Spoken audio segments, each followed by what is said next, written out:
Meus irmãos e minhas irmãs, nós estamos no Domingo da Misericórdia, e para que nós entendamos melhor a realidade da misericórdia, eu quero colher algumas ideias presentes na liturgia para que elas funcionem como um quebra-cabeça nos nossos ouvidos. E o ponto de partida dessa compreensão, uma da ideia primeira, é justamente aquilo que Cristo, quando entra aonde estão os discípulos reunidos, sempre no primeiro dia da semana, sempre, e aqui ouvimos essa expressão, primeiro dia da semana, na segunda leitura, ouvimos no Evangelho 2 vezes, os discípulos se encontram. Qual é o primeiro dia da semana? Para nós é o dia da ressurreição do Senhor.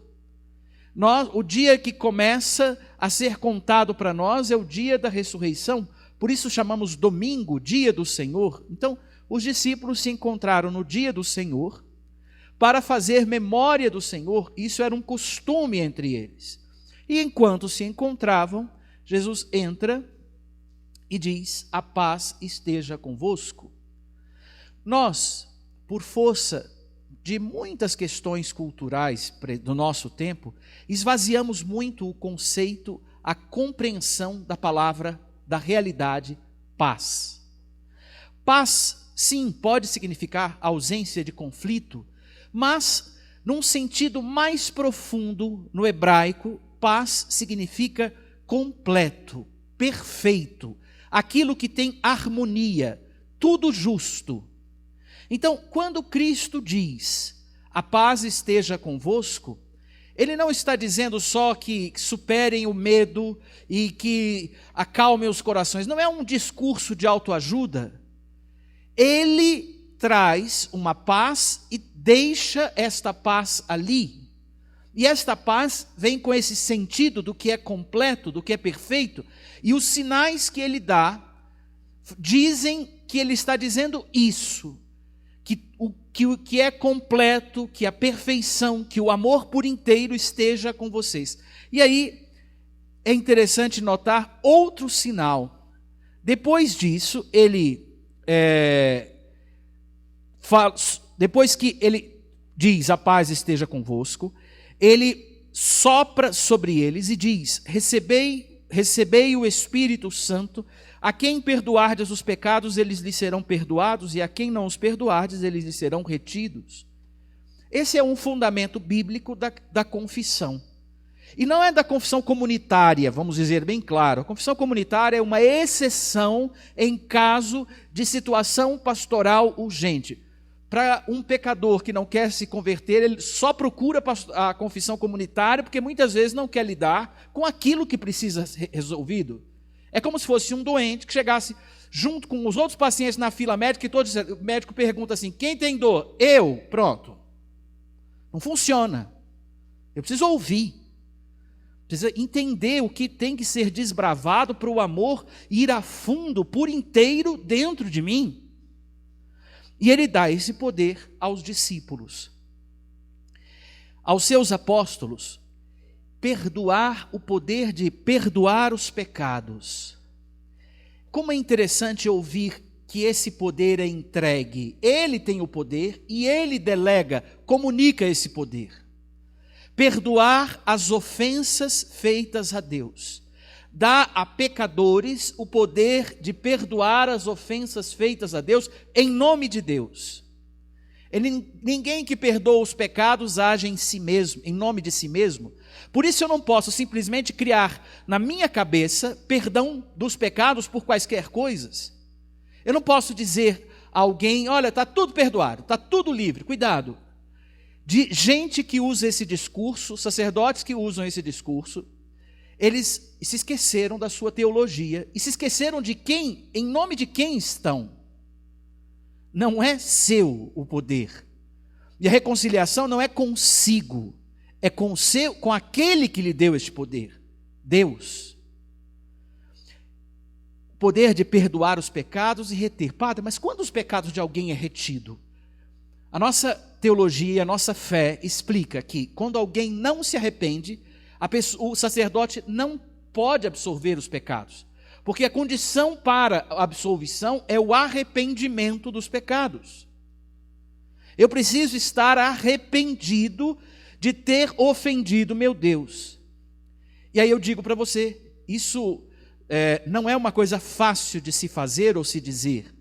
Porque quando você é administrador de uma graça e de uma verdade que não é produzido pela sua cabeça, mas é um mistério que você vai dele prestar contas, e está na hora de dizer, olha, eu não posso te absolver, é doído para quem ouve, é doído para quem acolhe aquela voz.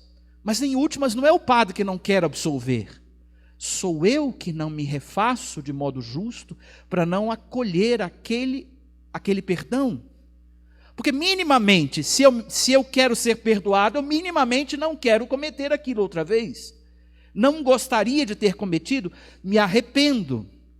Então o poder de perdoar os pecados, dado aos apóstolos, é o poder de colher a miséria para devolver a graça. Em outras palavras, é o poder de trazer ao fiel a graça que o recoloca no seu lugar justo.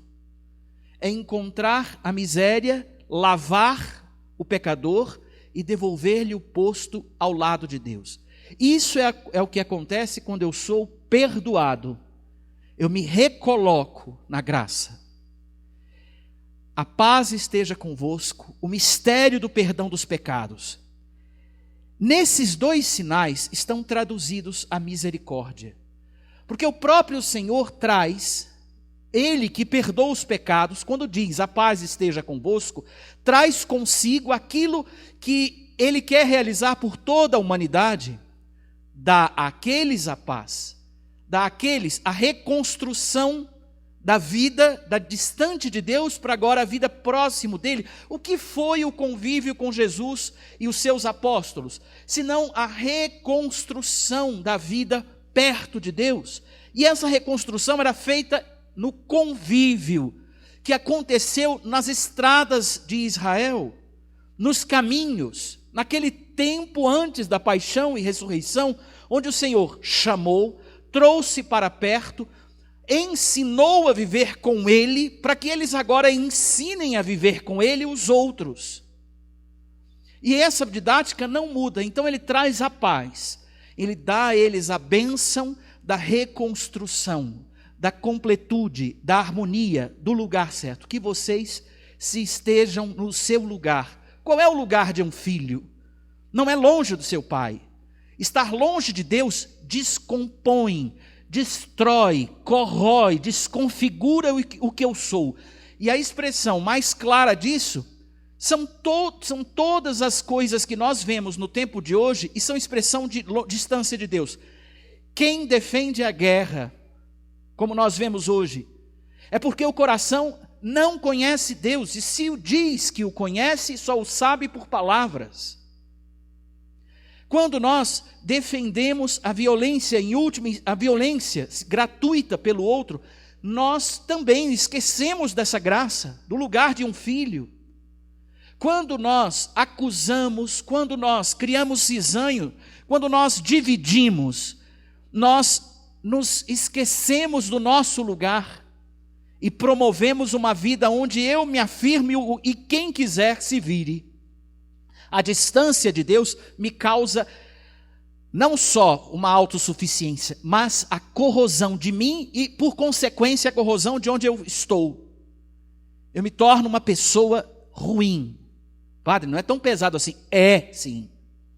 Quando Deus diz a paz esteja convosco, Ele está te dizendo, te devolvo a graça que te devolve ao seu lugar junto de mim. E junto de Cristo nós aprendemos e vamos nos tornando como os discípulos, sensíveis ao amor que edifica primeiro a reconstrução em mim, para que esse amor vá sendo distribuído aos outros. Eu não posso dar a reconstrução a outros se eu não experimentá-la primeiro em mim. Vira discurso fake. Depois, essa graça que Ele nos deseja, que Ele nos oferece, que Ele nos dá, Ele, por meio dos discípulos, Ele concede aos discípulos o perdão de reconstruir. O que é uma confissão? É a reconstrução. É onde o sacerdote vai comunicar o amor e as coerências e os desafios e os mistérios e os rumos do amor diante daquilo que você dá. Ele precisa escutar Deus para dar o que Deus orienta e não simplesmente o que ele calcula. Por isso que às vezes quando alguém reclama, o padre foi duro comigo. Tá, ele pode ter usado de palavras um pouco incisivas, mas a clareza estava nítida. Porque a dureza não é da palavra do padre que te disse conversão, é do coração que tem dificuldade de acolher a mudança. Quando Cristo diz, a paz esteja convosco, Ele está dando àquele que tem misérias, divisão, desconstrução, Ele está dizendo, vai, reconstrói, toma a graça para reconstruir. Reconstrução é a nossa decisão feita, é a nossa decisão de viver ao lado dEle, caminhando com Ele. Por isso que eu disse que a didática não mudou, continua a mesma. Reconstruir. E o ponto de partida é o perdão dos pecados, porque sou eu ao lado de Deus, por isso que o sacramento da confissão é chamado de sacramento de cura, porque ela vai recompondo as deteriorações do pecado em mim. E esse é um mistério chamado misericórdia. Esse é o mistério do amor que toca a miséria. Esse é o mistério do amor que toca aquilo que você sabe que é difícil no seu coração ser alcançado. Sabe quando a gente defende demais alguma coisa? Ah, mas eu não quero, eu tenho medo de Deus fazer isso comigo ou fazer aquilo. Quando nós vamos dizendo medo disso, medo daquilo, como expressão da defesa de uma profundidade que Deus pede, de um alcance do amor dentro de mim, é sinal de que eu ainda estou apegado àquilo que eu construí longe. E aí eu preciso viver o que Jeremias fazia, né? Viver uma luta. Permitir que Deus lute comigo, como Israel lutou. Jacó lutou com Deus e passou a chamar-se Israel.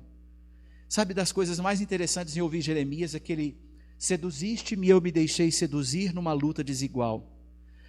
Eu quero terminar dizendo uma coisa que talvez não seja muito convencional de dizer, a impressão de um padre de tantas confissões. É muito interessante, né? Não é? E ele que se confessa também tantas vezes. Eu digo para vocês com muita simplicidade. É tão interessante quando se percebe que no meio de tanta miséria, tanta queda, tanta dor, tanta indiferença feita para com Deus, porque quando eu vou me confessar, a reconciliação não é com o Padre, é com Deus. Aquelas misérias são entregues, são para dar a Deus. É tanta coisa que se nós podíamos dizer assim, eu poderia dizer assim, o mundo não tem jeito mesmo. Mas é tão interessante o quanto o amor, quando toca, vira a chave. A impressão de ouvir tantas vezes, nossa, eu estou saindo daqui leve, eu estou saindo aqui em paz, eu estou saindo daqui refeito. Nesses 21 anos de padre, quase, eu digo para vocês assim, é nítido o quanto o amor vira a chave, quando a gente escolhe acreditar no amor, escolhe preferir o amor, escolhe deixar o amor coordenar a mim, para que eu haja conforme o amor age comigo, e eu ofereça aos outros aquilo que Deus me deu. Se Ele me deu a sua paz, que significa completo, cheio, que significa que você esteja no seu lugar de filho, eu devo levar o amor que coloca cada irmão no seu lugar de filho. Não um amor simplesmente como eu calculo, mas um amor que recompõe o outro no lugar dele, que é o nosso lugar junto de Deus. Isso é misericórdia. E aí eu digo para você assim, talvez você me pergunte, mas padre, só o padre pode dar esse trabalho de oferecer essa paz? Não. Quando um filho de Deus, carregado desse amor, ama o próximo, ele edifica o shalom de Deus no outro, a paz de Deus no outro. Ele edifica o novo. E aí, outro dia eu ouvi uma menina que dizia para mim assim: eu não vou brigar com uma pessoa que eu gostaria que se convertesse. Aí eu falei, mas por quê? Porque eu falei, e aí eu nem me preocupei tanto com a resposta, mas eu me dei conta que ela acredita no amor que ela pode dar a essa pessoa.